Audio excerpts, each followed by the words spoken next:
Until that moment, I thought Vanessa loved me. I thought I knew her. God, how wrong I was. The anonymous envelope slid under my apartment door at exactly 11:47 p.m. on a Tuesday night in March, containing photographs that would destroy my marriage and change my life forever. But I'm getting ahead of myself. My name is Michael Farrell, and 6 months ago, I thought I knew who I was married to. I thought Vanessa loved me despite my modest government salary, despite the cramped Arlington apartment, despite the fact that I drove a 10-year-old Honda while she complained about wanting a BMW. I thought our financial struggles were temporary, something we'd overcome together like the wedding vows promised. I was an idiot. The first sign something was wrong came during our 4th wedding anniversary dinner at Romano's, a mid-tier Italian place that stretched my budget, but made Nessa smile. At least, I thought it made her smile. Looking back, I realized she was already comparing it to wherever Danny Russo had been taking her. "Mike, honey," she said, twirling her engagement ring around her finger, a habit I'd noticed increasing lately. "Carmen's husband just bought her this amazing tennis bracelet. $15,000. Can you imagine?" I nearly choked on my chicken parmesan. $15,000 was more than I made in 3 months after taxes. Wow. Must be nice to have that kind of money. It really must be. Her dark eyes, the ones that had captivated me when we met at the embassy Christmas party 5 years ago, seemed distant. Sometimes I wonder what it would be like to not have to worry about money all the time. "We're doing okay," I said, reaching across the table to squeeze her hand. "My security clearance review went well. There might be a promotion. In 2 years, maybe 3. She pulled her hand away gently. "I'm 39, Mike. I don't want to wait until I'm 50 to live a little." That night, she went to bed early with a headache. I stayed up watching Netflix, trying to ignore the growing pit in my stomach that whispered this conversation wasn't really about tennis bracelets. 3 weeks later, Nessa announced she was joining something called the Ladies' Circle, a group of embassy wives and female diplomats who met for weekly brunches and charity events. The membership fee was $800. $800? I stared at our joint bank statement, mentally calculating how many groceries that represented. "Nessa, we can barely afford—" "It's networking, Michael. These women have connections. Carmen says it could help both our careers." Carmen Vega, Nessa's closest friend and the tennis bracelet owner. I'd met her husband once, a defense contractor who drove a Porsche and talked loudly about his golf handicap. Carmen herself was the type of woman who wore designer sunglasses indoors and called everyone darling in a way that sounded like an insult. "I suppose if it's for networking," I said, already knowing I'd lost this argument. Nessa's face brightened. "Thank you, baby. You're the best." She kissed my cheek, and for a moment I felt like maybe I was overreacting. Maybe this was normal married couple stuff. Maybe I was being paranoid. The ladies' circle changed everything. Suddenly, Nessa was out 3 nights a week. "Charity planning meetings," she'd explain, coming home at midnight smelling like expensive wine and someone else's cologne. Her wardrobe began improving, subtle at first, then more obvious. A new purse here, designer shoes there, a dress that cost more than our monthly grocery budget. "Where's this money coming from?" I asked one evening, holding up the credit card statement. "I told you the Ladies' Circle has a clothing allowance for events. We represent the embassy, Mike. We have to look professional." "Professional costs $3,000 a month?" Her jaw tightened. "Don't be dramatic. And don't interrogate me like I'm one of your intelligence targets." That stung. My job as a mid-level analyst for a CIA contractor wasn't glamorous, but it was important work. Or at least, I'd thought it was important until my wife started treating it like an embarrassment. "I'm not interrogating anyone. I'm asking my wife why our credit cards are maxed out." "Our cards?" Nessa laughed, but there was no humor in it. "Mike, honey, you make $42,000 a year. These aren't our cards anymore. I've been handling the finances because, frankly, you're not very good at it." I stood there in our tiny kitchen, watching the woman I'd married transform into someone I didn't recognize. What's that supposed to mean? It means some of us are tired of living like college students. Some of us want more. More what? More everything. She grabbed her new purse. Louis Vuitton. I'd looked it up online. $1,200. "I'm meeting the girls for drinks. Don't wait up." After she left, I sat in our living room surrounded by furniture we'd bought at IKEA during our first year of marriage, when we'd laughed about being broke and in love. Now, the Swedish particle board felt like evidence of my inadequacy. I started paying attention after that. Really paying attention. Nessa's phone, which used to sit casually on the counter, was now always face down and password protected. She'd changed her laptop password too. I discovered this when I tried to check our online banking and couldn't get in. Her schedule became increasingly mysterious. The ladies' circle apparently met for brunch on Tuesdays, drinks on Thursdays, and charity events on weekends. But when I called the embassy to ask about a charity gala Nessa claimed to be organizing, the receptionist had never heard of it. "Are you sure you have the right department?" she asked. "I'm looking for information about the Children's Hospital fundraiser. My wife, Vanessa Farrell, is organizing it. Let me transfer you to events coordination." 5 transfers later, I'd spoken to everyone in the embassy who might know about charity fundraisers. None of them had heard of Nessa's event. That night, I confronted her. "There is no Children's Hospital fundraiser, is there?" Nessa was in our bedroom, trying on what looked like a brand new cocktail dress. In the mirror, I could see her face freeze for just a moment before she recovered. "Of course there is. Just because some receptionist doesn't know about it doesn't mean—" "I talked to 6 people, Nessa, including the events coordination director." She turned around, and for the first time in months, I saw something real in her expression. Fear, maybe, or anger at being caught. "You called my workplace? You checked up on me like some kind of stalker?" "I called to ask about an event my wife claimed to be organizing." "That's not stalking, that's being supportive. It's controlling and paranoid." She pushed past me toward the closet. "I don't have time for this. Danny's picking me up in 20 minutes. My blood went cold. "Who's Danny?" Another pause. Another moment of calculation behind her eyes. "Danny Russo, Carmen's friend. He's giving me a ride to the event since you obviously don't trust me to go alone." "I never said I didn't trust you. You didn't have to." She grabbed a pair of earrings I'd never seen before. Diamonds that caught the light like tiny stars. "Your behavior says everything." "My behavior? Nessa, you're lying about where you go, spending money we don't have, and now some guy I've never heard of is picking you up for events that don't exist. What am I supposed to think?" "You're supposed to think that your wife is trying to build a life worth living, instead of sitting in this depressing apartment feeling sorry for herself." The cruelty of it hit me like a physical blow. This depressing apartment was the best I could afford. This life she was so eager to escape was the life I'd built for us. "If you're so unhappy, why did you marry me?" For a moment, her face softened. I saw a glimpse of the woman who'd laughed at my jokes, who'd said yes when I proposed with a ring that cost me 3 months' salary, who'd promised to love me for better or worse. Then a car honked outside and the moment vanished. "That's Danny. We'll talk about this later." She kissed my cheek, a perfunctory gesture that felt like a goodbye, and left. I watched from our 3rd-floor window as she walked to a silver Maserati. The man who got out to open her door was tall, well-dressed, and confident in the way that comes from never having to check your bank balance before buying coffee. Danny Russo shook Nessa's hand, then placed his other hand on her lower back as he guided her to the passenger seat. It was a small gesture, casual, but it spoke of familiarity, closeness. I stood at that window for a long time after they drove away, watching the empty parking space and trying to figure out when my marriage had died. The anonymous envelope arrived 2 weeks later. I almost threw the envelope away without opening it. No return address, no postmark I could make out in the dim hallway light. It could have been anything. Junk mail, a flyer, maybe something for the previous tenant who still got mail here occasionally. But something made me hesitate. Maybe it was the weight of it, heavier than a typical letter. Maybe it was the way my name was written in block letters across the front. Michael Farrell, personal and confidential. Inside were 12 photographs and a single sheet of paper with an address and time. Iron Gate Bar, Thursday 9 p.m. Come alone. You deserve to know the truth. The photographs told a story I wasn't ready to hear. Nessa and Danny Russo at what looked like an expensive restaurant, his hand covering hers across a candlelit table. Nessa laughing at something he was saying, her face animated in a way I hadn't seen in months. Danny kissing her cheek outside a hotel I recognized as the Ritz-Carlton. Nessa wearing a dress I'd never seen, getting into his Maserati. But the worst photo was the last one. Nessa and Danny in what was clearly a jewelry store, examining something in a display case while a salesperson looked on. Danny had his arm around her waist, and she was looking up at him with an expression of pure adoration. I stared at that photograph for 20 minutes, memorizing every detail. The way she leaned into him, the way he looked at her like she was precious, the way they looked like a couple who belonged together. My hands were shaking when I finally set the photos down.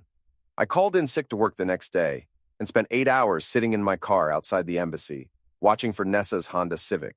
She'd told me she was working late on a special project, but her car never appeared in the employee parking lot. At 2 p.m., I drove to the Ritz-Carlton. The valet recognized the Maserati immediately when I described it. Mr. Russo? Yeah, he's here most afternoons. Usually has lunch in the restaurant. Is he alone today? The valet glanced around, then leaned closer. Look, man, I'm not supposed to say anything about guests, but he's got a lady with him. Pretty brunette. They're in the restaurant now if you want to. I didn't want to, but I needed to. I found them at a corner table with a view of the city, sharing what looked like a very expensive bottle of wine. Nessa was wearing the dress from the photographs, a black cocktail number that probably cost more than my monthly salary. She looked radiant. I watched from behind a pillar as Danny reached across the table and took her hand, watched as she smiled and interlaced their fingers, watched as he signaled for the check, and she didn't even glance at it when it arrived. When they stood to leave, Danny's hand went immediately to the small of her back. The gesture I'd seen from my apartment window repeated here with casual closeness. They walked past me close enough that I could smell Nessa's perfume, something new and expensive. I followed them to the elevator and watched the numbers climb to the 7th floor. That night, Nessa came home at 11:30 with a story about embassy budget meetings and apologies for missing dinner. She kissed my forehead and said she was exhausted, then disappeared into the bathroom for a long shower. While she was washing off her afternoon with Danny Russo, I went through her purse. Credit cards I didn't recognize, a hotel key card, receipts from stores I couldn't afford to walk into, let alone shop at, and buried at the bottom a small jewelry box containing diamond earrings that caught the light like the ones she'd worn to her mysterious charity event. Find what you were looking for? I spun around. Nessa stood in the bathroom doorway wearing a robe I'd never seen, her hair wrapped in a towel. I was looking for aspirin, I said, which was pathetic but better than the truth. In my purse? I couldn't find any in the medicine cabinet. She studied my face for a long moment. I wondered if she could see the knowledge there, if guilt and betrayal were visible things that marked a person. There's aspirin in the kitchen cabinet, she said finally, next to the vitamins. Right, thanks. I started to leave, but her voice stopped me. Mike, are we okay? I turned back to look at my wife, this stranger wearing Nessa's face, living Nessa's life, sleeping in Nessa's side of our bed. Are we? She smiled, but it didn't reach her eyes. I hope so. I love you, you know. I love you too. We were both lying. Thursday at 9 p.m., I walked into the Iron Gate bar feeling like I was about to jump off a cliff. The place was dimly lit and mostly empty, the kind of establishment that catered to serious drinkers and people who didn't want to be seen. I recognized him immediately, though I'd never seen him before. Mid-50s, wearing an expensive suit that somehow looked casual, with the kind of confidence that comes from knowing secrets. He was sitting in a corner booth with 2 drinks already waiting. Mr. Farrell. He gestured to the seat across from him. Thank you for coming. Who are you? Someone who thinks you deserve better than what you're getting? He pushed one of the drinks toward me. Bourbon, you look like you need it. I sat down but didn't touch the drink. How do you know about my wife? I know about a lot of things. Your wife's affair with Danny Russo is just one of them. He opened a manila folder and spread more photographs across the table. But it's not the affair you should be worried about. These photos were different. Bank statements with numbers that made my eyes widen. Property deeds for a condo in Georgetown I'd never heard of. Purchase receipts for jewelry, cars, clothes, hundreds of thousands of dollars in spending. Where is this money coming from? That's the right question. The man leaned back in his seat. Danny Russo isn't just sleeping with your wife, Mr. Farrell. He's using her to launder money from some very questionable sources. Launder money?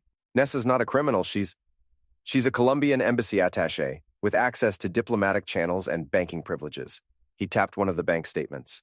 Look at the deposits. 50,000 here, 30,000 there, always in cash, always just under the reporting limits. I studied the numbers, my analyst training kicking in despite the emotional chaos in my head. The pattern was obvious once you knew what to look for.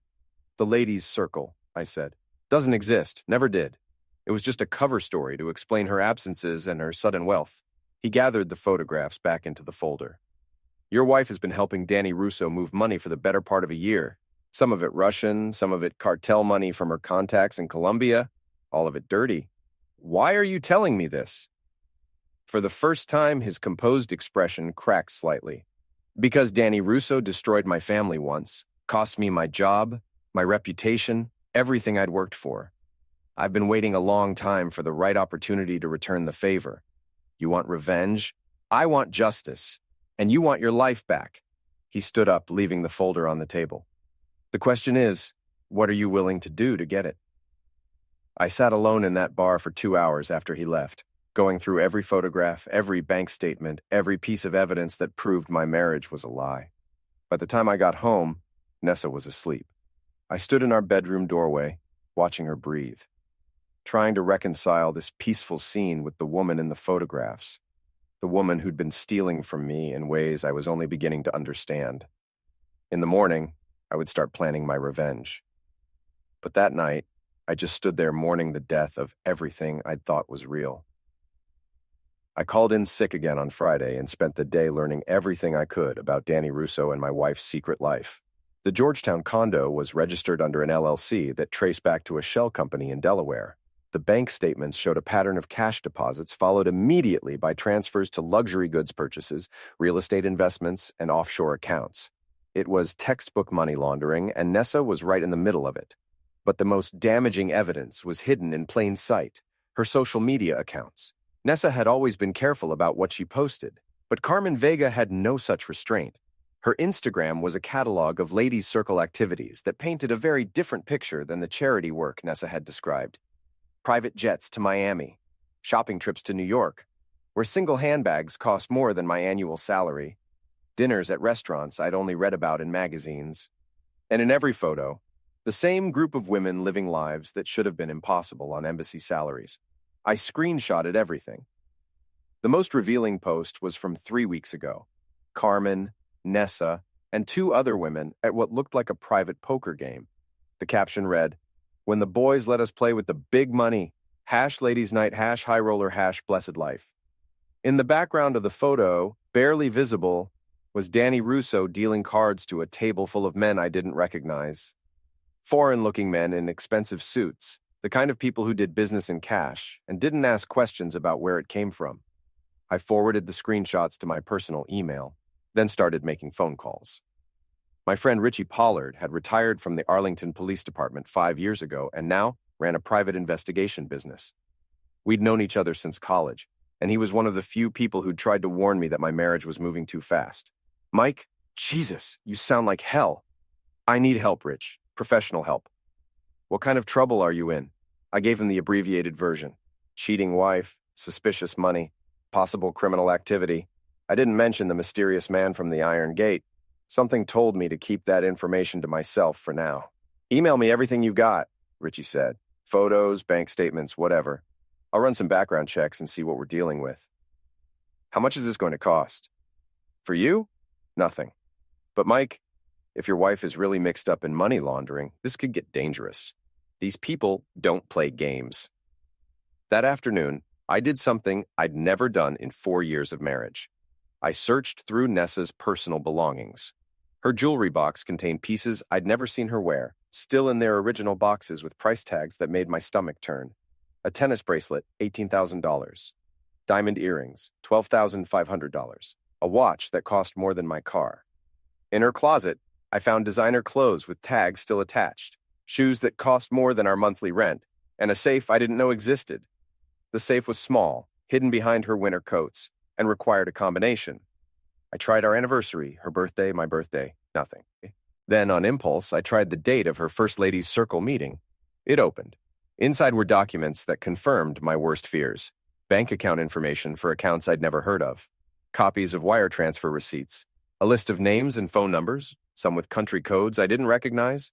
And at the bottom, a burner phone. I photographed everything, then carefully put it all back exactly as I'd found it.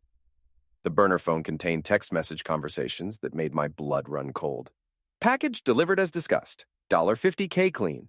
D says next shipment Tuesday. Usual drop point. Embassy reception perfect cover. No one suspects diplomatic wives." "Your husband asking questions again?"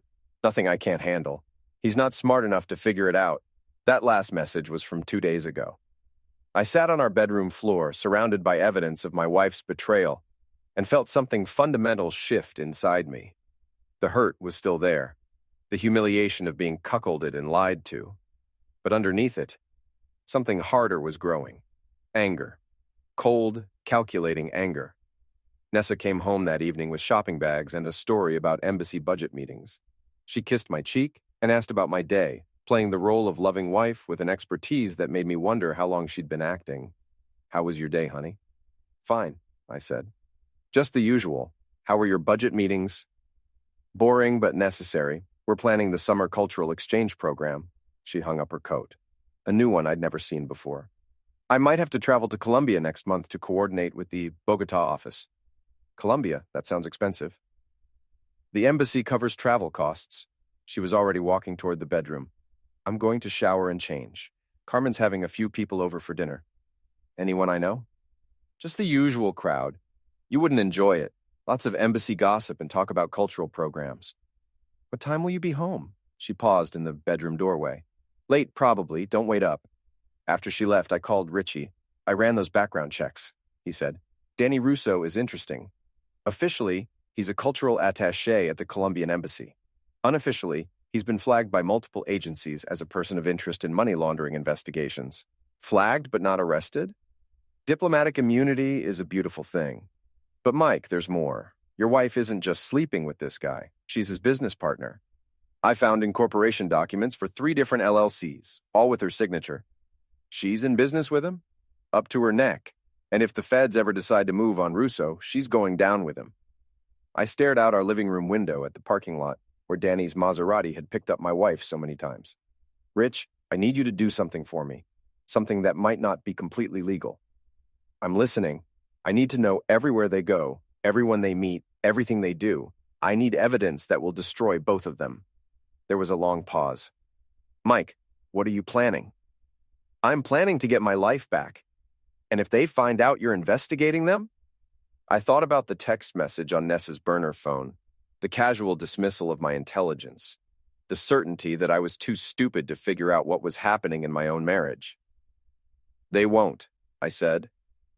"They think I'm too dumb to be a threat." "Are you?" For the first time in months, I smiled. "We're about to find out." Richie's surveillance equipment was more sophisticated than anything I'd used in my government work. Tiny GPS trackers, audio recording devices that looked like shirt buttons, cameras small enough to hide in a pen. "This is all legal, right?" I asked as he showed me how to use the equipment. "Tracking your own wife's car? Perfectly legal. Recording conversations in public places? Legal. Breaking into private property to plant surveillance devices?" He shrugged. "That's a gray area." "What about hacking into bank accounts?" "That's not a gray area, that's a felony." He gave me a hard look. "Mike, I know you're angry, but don't do anything that's going to land you in prison." "I'm not planning to hack anything. I just want to document what they're doing." "And then what? You're going to divorce her and take half of her illegal money?"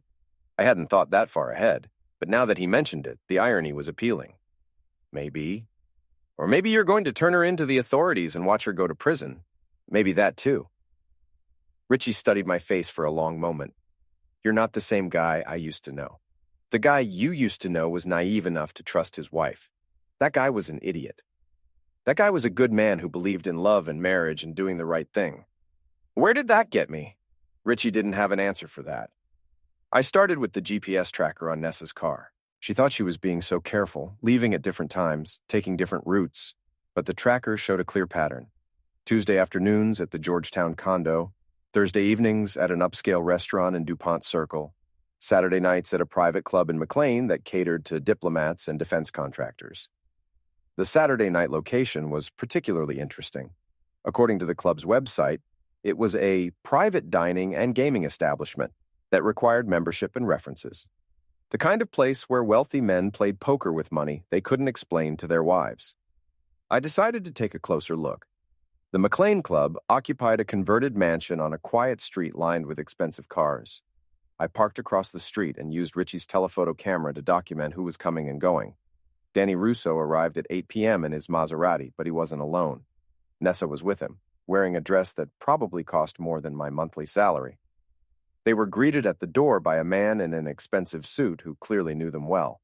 Over the next 2 hours, I photographed a parade of interesting characters, men with diplomatic license plates, women who looked like they'd stepped out of fashion magazines, and at 10:30, a black SUV with tinted windows that disgorged 3 men who looked like they'd be more comfortable in a Moscow nightclub than a Virginia suburb. I was so focused on taking pictures that I almost missed the most important arrival, Carmen Vega and her defense contractor husband, followed by 2 other couples I recognized from Nessa's social media posts. The entire ladies' circle was here, along with their husbands and what looked like a collection of foreign businessmen and diplomats. This wasn't a social gathering, it was a business meeting. I was adjusting the camera lens for a better shot when someone tapped on my passenger window. "Excuse me, sir, could you step out of the vehicle?" The man was large, well-dressed, and polite in the way that suggested violence was always an option. Behind him stood another man with the same professional demeanor and expensive suit. "Is there a problem?" I asked, rolling down the window but not getting out. "You've been sitting here for quite a while taking pictures. The residents are concerned." "I'm a photographer," I said, which was technically true. "I'm documenting historic architecture. At night, the lighting is better." The man smiled, but it didn't reach his eyes. "I'm going to need to see some identification." I handed over my driver's license, trying to look calm while my heart hammered against my ribs. "Michael Farrell," he read aloud. "Arlington address. What kind of photography do you do, Mr. Farrell?" "Freelance work, real estate, events, that sort of thing." "And who are you working for tonight?" "Myself. I'm building a portfolio." He handed back my license. "I think you've got enough photos for tonight. Why don't you head home?" It wasn't a suggestion. I drove away slowly, checking my mirrors to make sure I wasn't being followed. The encounter had rattled me, but it had also confirmed something important. Whatever was happening at that club was worth protecting. The next morning, I developed the photos at a 1-hour print shop and spread them across my kitchen table. The faces told a story of international connections and dirty money, but I needed more than faces. I needed evidence of actual crimes. That's when I decided to bug Danny's car. Richie had given me a magnetic GPS tracker with built-in audio recording capability. "Only use this if you're sure," he'd warned. "If they find it, they'll know someone is watching them." I waited until Tuesday afternoon, when I knew Danny would be at the Georgetown condo with Nessa. His Maserati was parked in the building's underground garage, and the security cameras had blind spots that Richie had identified during his reconnaissance. Attaching the device took 30 seconds. Getting out of the garage without being seen by security took another 10 minutes of careful timing and luck. That evening, Nessa came home with another story about embassy work and another new piece of jewelry she claimed was a gift from Carmen. I smiled and nodded and played the role of oblivious husband, while inside I counted the hours until I could retrieve the recording device. The audio files were a goldmine. Danny and Nessa's conversation during their drive back from the Georgetown condo was intimate and businesslike in equal measure. They discussed money transfers, upcoming shipments, and the logistics of using embassy functions as cover for their operations. But the most damaging recording came from a phone call Danny made while Nessa was in a store. "The shipment from Bogota is confirmed for Friday. 50 kilos, same route as before. No, the embassy wife is handling the diplomatic pouch. She's been perfect. Her husband is too stupid to suspect anything." "Yeah, she's got him completely fooled. Poor coward thinks she's cheating on him for love." I listened to that recording 5 times, memorizing every word, every laugh, every casual dismissal of my intelligence and dignity. By Thursday, I had enough evidence to destroy both of them. Bank records, photographs, audio recordings, documentation of their money laundering operation, and illegal substance trafficking network. I could have taken it all to the FBI and watched them both disappear into the federal prison system. Instead, I decided to destroy them myself. The plan started with a simple realization. Danny and Nessa's greatest strength was also their greatest weakness. They were protected by diplomatic immunity and social connections, but they were also dependent on their reputations and social standing. If I could destroy their credibility, expose their crimes publicly, and humiliate them in front of their peers, I could take away everything they valued without involving the authorities. It would be personal, it would be devastating, and it would be completely legal. I started making phone calls. The embassy's annual cultural gala was the social event of the season. 200 diplomats, government officials, and wealthy donors gathering to celebrate Colombian-American relations and raise money for various cultural exchange programs. Nessa had been talking about it for weeks, describing her role in organizing the silent auction and coordinating with the embassy's cultural attachés. She'd bought a new dress for the occasion, something that cost more than I made in a month, and had scheduled appointments for hair, nails, and makeup. "It's important for my career," she'd explained when I questioned the expense. "These events determine who gets promoted and who gets transferred to less desirable postings." What she didn't know was that I'd been planning my own participation in the gala. Richie's contact at the embassy, a security contractor who owed him a favor, had gotten me credentials as a freelance photographer documenting the event for the embassy's website. It was a perfect cover that would give me access to the entire venue and allow me to bring professional camera equipment. The gala was held at the Willard Hotel in a ballroom that oozed old-world elegance and new-world money. I arrived early, ostensibly to photograph the setup, but really to plant recording devices at key locations and familiarize myself with the venue's layout. Nessa arrived at 7 with Danny, both of them looking like they belonged in a magazine spread about diplomatic glamour. She wore her new dress, a black number that showed off the diamond jewelry I now knew was purchased with illegal substance money, and moved through the crowd with the confidence of someone who owned the room. I photographed them throughout the evening, using my press credentials to get close enough to document their interactions with other guests. Danny worked the room like a professional politician, shaking hands with men who looked like they laundered money for a living, and charming women who wore more jewelry than most people's houses were worth. But the most interesting conversations happened during the silent auction. I'd positioned myself near the auction tables with a telephoto lens, ostensibly photographing the bidding process, but actually recording conversations between Danny, Nessa, and several foreign businessmen who were bidding astronomical amounts for items that weren't worth a fraction of their bids. A Colombian coffee plantation tour that normally cost $500 attracted bids of $20,000. A week at a beach house in Cartagena generated $50,000 in bids. It was money laundering disguised as charity fundraising, and it was happening right in front of 200 witnesses who either didn't understand what they were seeing or didn't care. At 10 o'clock, I excused myself from the ballroom and went to work. The hotel's audio-visual system was controlled from a booth on the mezzanine level, staffed by a single technician who was more interested in his phone than monitoring the equipment. It took me 15 minutes to convince him that I needed to upload some photos to the embassy's social media accounts, and another 5 minutes to access the system while he stepped out for a smoke break. I uploaded a 40-minute video compilation I'd been working on for 2 weeks. Bank statements showing hundreds of thousands in suspicious cash deposits, audio recordings of Danny discussing illegal substance shipments and money transfers, photographs of private meetings with known criminals, screenshots of text messages about using embassy functions as criminal cover, and at the center of it all, Nessa, my wife, the woman I'd loved and trusted, coordinating every detail of an international money laundering operation. I set the video to begin playing in 30 minutes, then returned to the ballroom to watch the show. The presentation began during the evening's keynote address, when the ambassador was discussing the importance of cultural cooperation between Colombia and the United States. The screens around the ballroom, which had been showing photos of past cultural exchanges, suddenly switched to bank statements and criminal evidence. The reaction was immediate and devastating. Conversations stopped mid-sentence. Diplomats stared at the screens in shock. Several guests began taking photos and videos with their phones, documenting the evidence for their own purposes. Danny tried to reach the AV booth, but hotel security stopped him.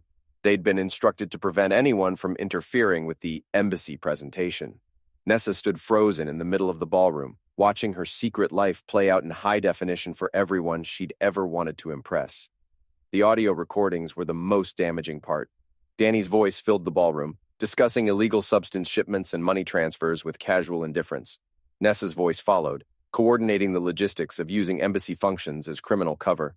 But the recording that destroyed her completely was one I'd made just 3 days earlier when Carmen had come to our apartment for what she thought was a private conversation. "I still can't believe Mike hasn't figured it out," Nessa's voice said through the ballroom speakers. "He's so pathetic, sitting in that apartment feeling sorry for himself while I'm building a real life with Danny." "What if he does figure it out?" Carmen's voice asked. "He won't. He's too weak and too stupid." Even if he suspected something, he'd never have the balls to do anything about it. The silence in the ballroom was complete. 200 people stared at my wife, the woman who'd just been exposed as both a criminal and a person who held her husband in complete contempt. I watched from across the room as Nessa's face went through a series of emotions: shock, fear, humiliation, and finally, rage. She scanned the crowd until she found me, and our eyes met across the ballroom. In that moment, she knew. The video ended with a simple message: "The evidence has been forwarded to appropriate law enforcement agencies. Thank you for your attention." The aftermath was chaos. Embassy security tried to restore order while guests streamed toward the exits, many of them still filming with their phones. Danny disappeared into the crowd, probably heading for his car and whatever escape plan he'd prepared for emergencies. But Nessa walked straight toward me, her face a mask of fury and humiliation. "You coward!" she hissed when she reached me. "You have no idea what you've just done." "I've exposed the truth," I said calmly. "I thought that's what journalists were supposed to do. You've destroyed everything: my career, my reputation, my life. Your life was built on lies and criminal money. I just showed people what it really was." She looked around the ballroom at the chaos she'd helped create, at the diplomats and society figures who were already distancing themselves from her, at the career and social standing that were evaporating in real time. "I loved you," she said, and for a moment I almost believed her. "No," I said, "you used me. There's a difference." "What happens now?" I looked at my wife, this stranger who'd shared my bed and stolen my trust and spent a year making me feel like I was crazy for suspecting what my instincts had known all along. "Now, you face the consequences of your choices." Embassy security reached us before she could respond, escorting both of us towards separate exits as the ballroom emptied and the real investigations began. I never saw Nessa again. The story broke on every major news outlet within 12 hours. Embassy money laundering scandal, diplomatic immunity and illegal substance money, cultural attaché exposed in international criminal network. The video from the gala had been uploaded to social media by dozens of witnesses, and the evidence it contained was too compelling for any news organization to ignore. Danny Russo disappeared that night, probably on a private jet to a country without extradition treaties. His Maserati was found abandoned at Dulles Airport, and his Georgetown condo was raided by federal agents who found enough evidence to support charges against a dozen co-conspirators. Nessa wasn't so lucky. Her diplomatic status provided some protection, but the Colombian government, embarrassed by the international attention, revoked her credentials and expelled her from the embassy. Without diplomatic immunity, she became just another criminal defendant facing federal money laundering and illegal substance trafficking charges. I watched her perp walk on the evening news, flanked by federal marshals as she was led into the courthouse for her arraignment. She looked smaller somehow, diminished without the designer clothes and expensive jewelry that had defined her secret life. The ladies' circle disbanded overnight. Carmen Vega's husband was arrested for his role in the money laundering network. 2 other embassy wives were charged as co-conspirators. The McLean Club was raided and shut down, its membership list becoming evidence in a federal investigation that would take years to fully unravel. My role in exposing the network made me a minor celebrity in intelligence circles. The CIA contractor that employed me offered a promotion and a substantial raise. Several news outlets wanted to interview me about my investigation and the techniques I'd used to gather evidence. I turned them all down. The truth was, I didn't feel like celebrating. Destroying Nessa's life hadn't restored mine. It had just created a different kind of emptiness. The apartment that had felt cramped and inadequate when she lived there felt cavernous and silent now that she was gone. I kept her wedding ring in a drawer next to the bed, not out of sentiment, but as a reminder of how completely I'd misjudged someone I'd thought I knew. The diamond was real, but everything else about our marriage had been an elaborate lie. 3 months after the gala, I received a letter from Nessa's attorney requesting a meeting to discuss divorce proceedings. She was in federal custody awaiting trial, but she wanted to settle the division of assets before her criminal case went to court. The meeting took place in a sterile conference room at her lawyer's office. Nessa looked different, thinner, wearing an orange jumpsuit instead of designer clothes, her hair pulled back in a simple ponytail. The transformation was startling. "Hello, Mike," she said when I walked into the room. "Nessa." Her lawyer, a tired-looking man who probably specialized in hopeless cases, spread financial documents across the conference table. Bank statements, property deeds, asset valuations, the paperwork of a marriage being dissolved. My client is prepared to offer a settlement, he began, but Nessa interrupted him. I want to talk to my husband alone. The lawyer looked uncomfortable. I don't think that's advisable. 5 minutes, Nessa said. Please. After the lawyer left, we sat in silence for a long moment. Through the conference room window, I could see the city where we'd built our life together, where she'd betrayed me, where I'd destroyed her in return. I'm sorry, she said finally. For which part? All of it. The affair, the money, the lies, the things I said about you to Carmen. She looked down at her hands, which were cuffed to a chain around her waist. I became someone I didn't recognize. You became someone who could afford the life you wanted. I became someone who threw away the only good thing I had. She looked up at me, and I saw tears in her eyes. I loved you, Mike. I know you don't believe that now, but it was true. At least in the beginning. What happened to us? I got greedy. I got stupid. I started believing I deserved more than what we had together. She wiped her eyes with the back of her hand. Danny made me feel important, like I was worth the expensive things and the glamorous life, but it was all built on lies and criminal money. Why didn't you just ask for a divorce?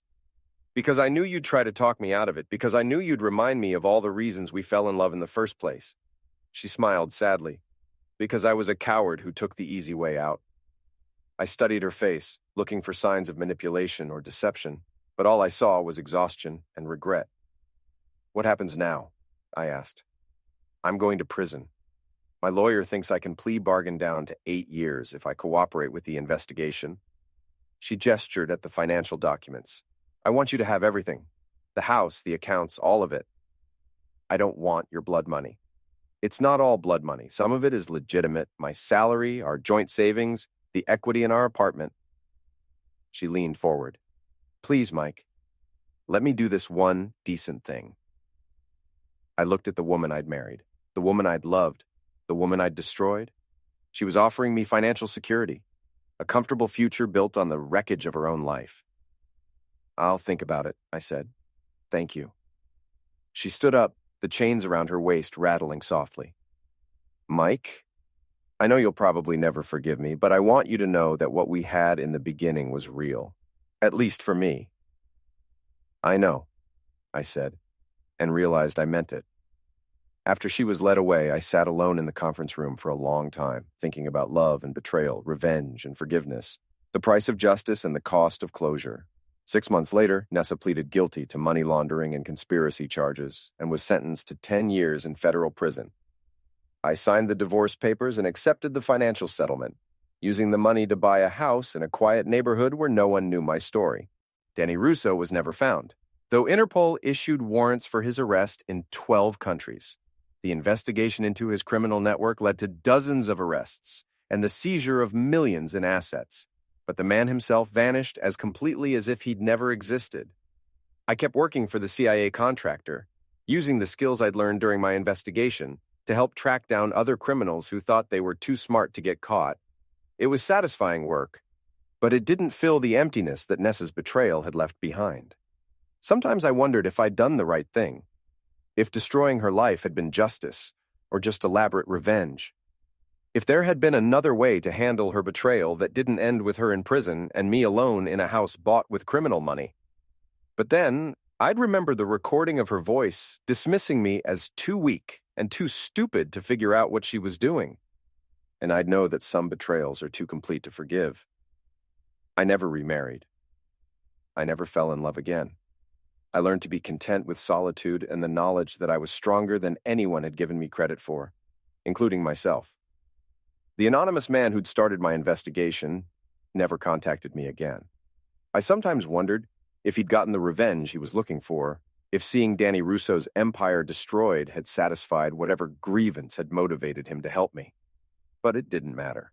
What mattered was that I'd taken control of my own story, turned the tables on people who'd underestimated me, and proven that even the most elaborate lies eventually collapse under the weight of the truth. 5 years after the gala, I received a letter from Nessa in prison. She was eligible for parole in 3 years and wanted to know if I'd consider writing a character reference for her hearing. She'd found religion, she said, and wanted to make amends for the pain she'd caused. I threw the letter away without reading it completely. Some stories don't have happy endings. Some betrayals don't lead to reconciliation. Some people destroy the best thing in their lives and spend the rest of their time trying to convince themselves it was worth it. But some people fight back. Some people refuse to be sufferers. Some people take their revenge and sleep well at night knowing they balance the scales. I was one of those people.